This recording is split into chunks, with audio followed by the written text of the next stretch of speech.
Taliban may have U.S. arms.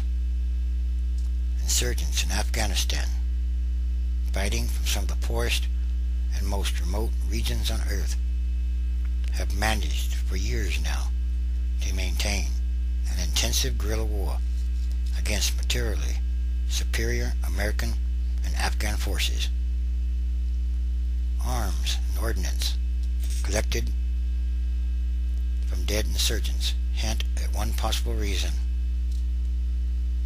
Of 30 rifle magazines recently taken from insurgents, at least 17 contained cartridges or rounds, bullets, identical to ammunition the United States had provided to Afghan government forces.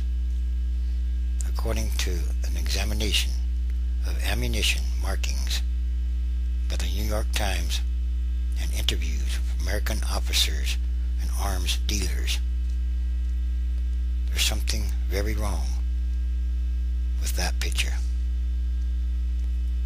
The presence of this ammunition in the Korangal Valley, an area of often fierce fighting near Afghanistan's border with Pakistan, very strongly suggests that munitions procured by the Pentagon have leaked from Afghan forces for use against American troops.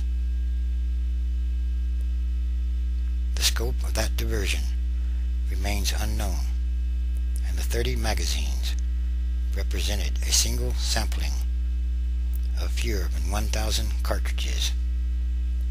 But military officials, arms experts, and dealers say it points to a worrisome possibility with only spotty American and Afghan controls on the vast inventory of weapons and ammunition sent into Afghanistan during an 8-year ongoing conflict. Poor discipline and outright corruption among Afghan forces may have helped keep the insurgents supplied with weapons and ammunition. That is bad.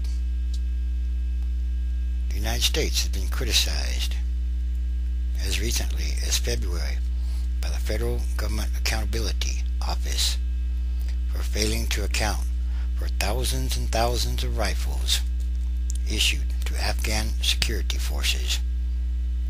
Some of these weapons have been documented in insurgents' hands, including weapons in a battle last year in which 9 Americans died, tracing the rifles and the ammunition. In response, the Combined Security Transition Command Afghanistan, the American-led unit tasked with training and supplying Afghan forces, said it has made accountability of all Afghan police and military property a top priority. Theoretically, and taken steps to locate and log rifles issued even years ago. Of course, there is a worldwide black market of arms that are being sold all around the world also. And, of course, in Afghanistan, most of the people there, they're pretty poor. Even the security forces and the police. Yes, most likely they are selling American supplied arms and ammunition to the Taliban. That is not a good sign. The Pentagon has created a database of small arms issued to Afghan units. But there is no accountability system for ammunition or bullets, which are much harder to trace and more liquid than firearms, readily changing hands through corruption, illegal sales, theft, battlefield loss, and other forms of diversion. American forces do not always examine all captured arms and munitions to trace how insurgents obtained them, or to determine whether the Afghan government, directly or indirectly, is a significant Taliban supplier, military officers say. The reasons include limited resources and institutional memory of issued arms, as well as an absence of collaboration between field units that collect equipment and the investigators and supervisors in Kabul who could trace it. In this case, the rifle magazines were captured last month by a platoon in Company B, 1st Battalion, 26th Infantry, which killed at least 13 insurgents in a nighttime ambush in eastern Afghanistan. The soldiers searched the insurgents' remains and collected 10 rifles, a rocket-propelled grenade launcher, 30 magazines, and various other equipment.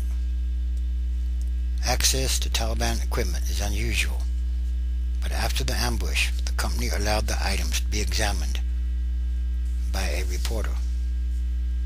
Photographs were taken of the weapons' serial numbers and markings on the bottoms of the cartridge casings, known as head stamps, which can reveal where and when ammunition was manufactured. The head stamps were then compared with ammunition in government circulation, and with records of ammunition sampled in Afghan magazines and bunkers in multiple provinces in recent years. The type of ammunition in question, 7.62 times 39 millimeter, known as 7.62 short, is one of the world's most abundant classes of military small arms cartridges,